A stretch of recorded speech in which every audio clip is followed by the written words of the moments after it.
Hello guys, welcome back to my channel. This is going to be episode 33 and this is probably going to be my favorite episode because this step of the whole process is most likely one of my favorite things to do, and it is color scripts.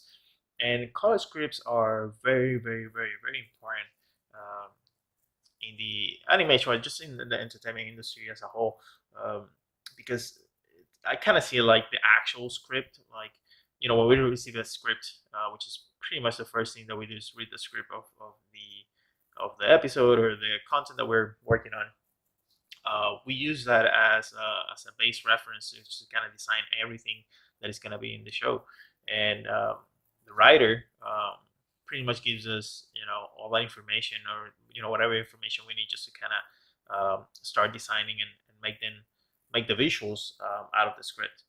And the color scripts, I kind of see them in that same sort of way because it helps a lot just to kind of define what the mood and the colors are gonna be per location and per scene, and um, you know without having to worry too much about fully design and details and that sort of thing. So it's kind of just like playtime for me to kind of make the most mistakes as possible and just to kind of go all out with the colors and ambient and effects and that sort of thing.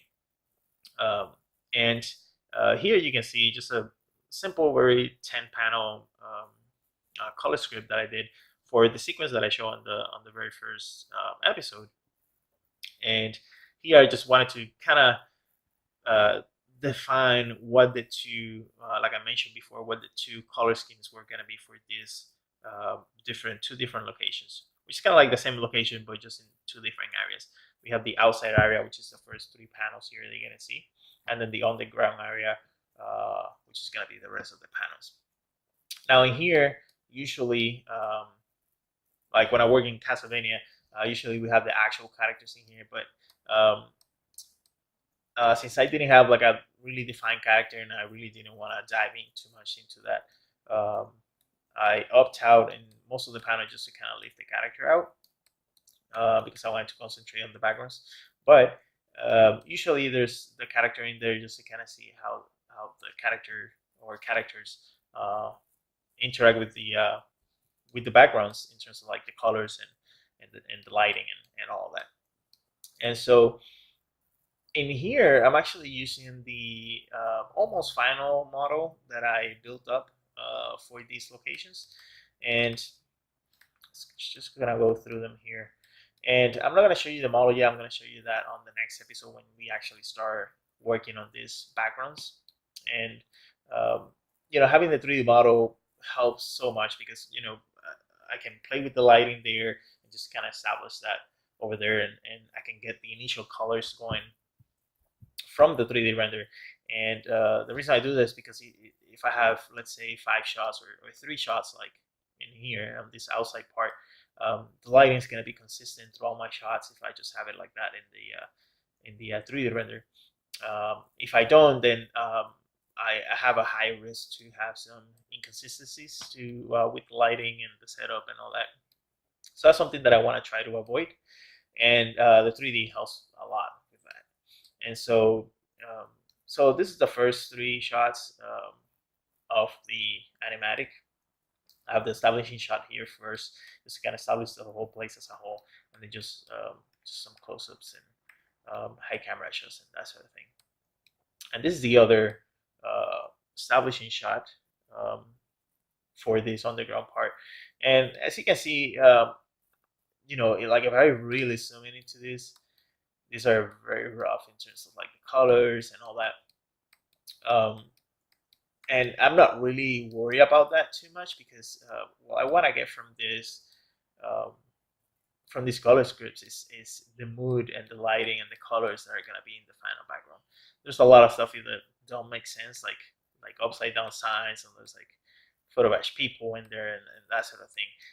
But I'm not really too worried about that because when I see it as a whole, I understand what the colors are going to be like and the mood and that sort of thing.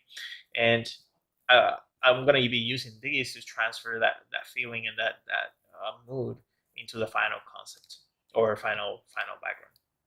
So I use a lot of photo batching here, and play with like a bunch of gradient maps and photo filters and color dodge and blending modes and all this. So I want to be using as many tools as possible just to kind of get something that I like, right? And that's the fun part, because I'm not too worried about, oh, is the character gonna be this shape, or is the prop is gonna be that shape, or the design of the characters is not perfect, or for example, the signs here, I'm not exactly too worried about what I have on them, because that's something that is not going to change the mood of the whole piece as a whole. Or if I'm not going to have, for example, this is or this exactly signs on this area, or this one, or that sort of thing. So I'm not too worried about those little details. I'm more worried about the colors that I have in the scene, the type of lighting, and the mood that I get from the color scripts.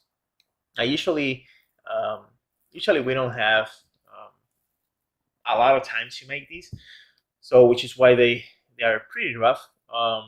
But if we have more time, we'll definitely define them better, and just kind of make them a little bit more clean and that sort of thing. But sometimes we don't have a lot of time, so we have to do a few of these in a day. So they're pretty rough, but we want to make sure that it brings the color scheme and the lighting to life.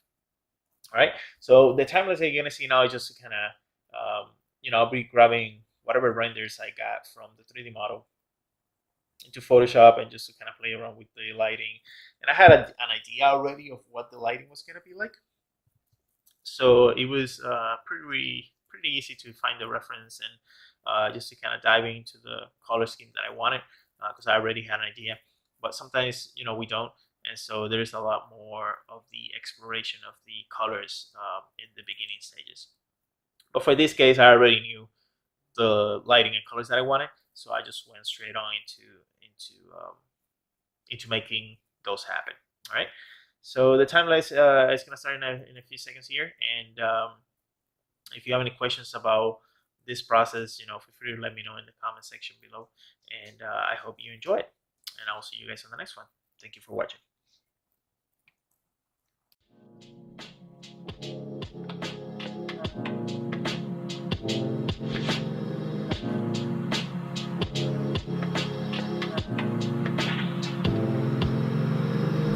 Don't mean to be rude, maybe you're a loser, maybe you're a fool and losing. I don't mean to be crude, but maybe if you gave a fuck, oh, you'd have better luck. I can't tell, I can't tell, I can't tell, I can't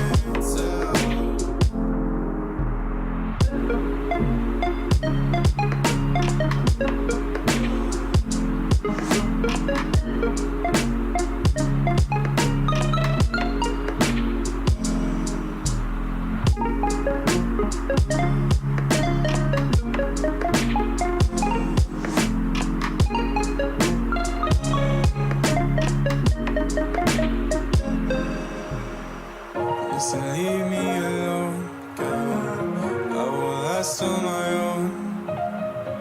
Don't leave me alone, girl. I will last on my own. Listen, leave me alone, girl. I will last on my own. Don't leave me alone, girl. I will last on my own. I don't mean to be rude, but maybe you're a loser. Maybe you're a fool and losing. I don't mean to be crude, but maybe if you gave a fuck, oh, you'd have better luck. I can't tell, I can't tell.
Can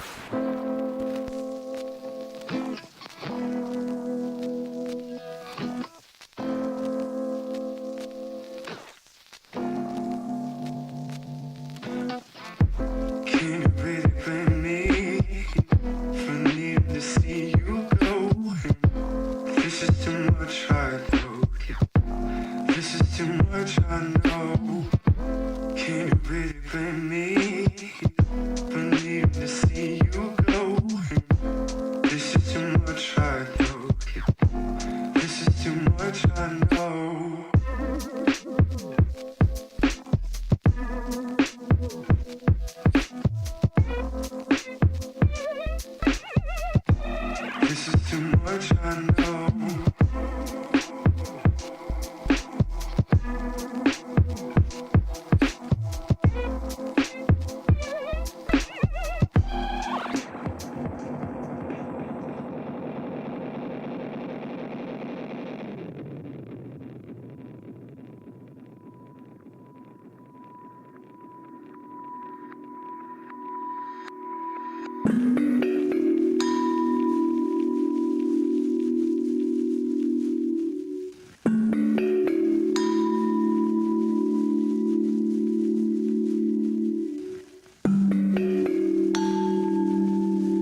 Can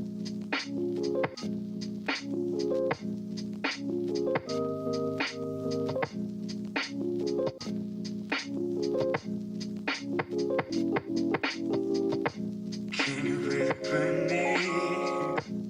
needing to see you go? This is too much, I know. This is too much, I know. Yeah.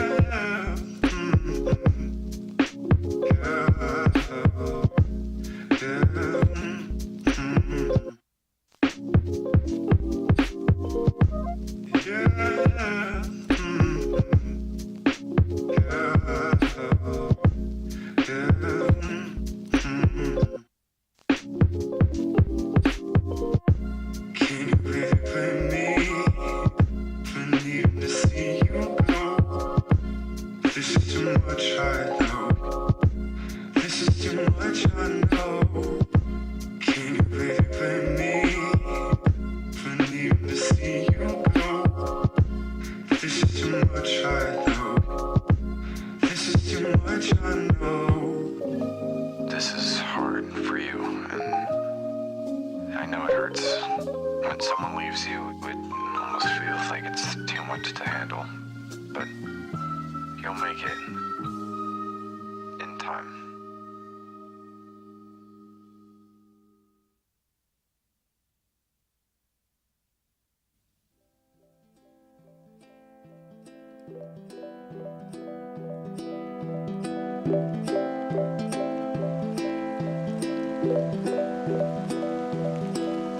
I know you needed someone. It's too late to say that I was there.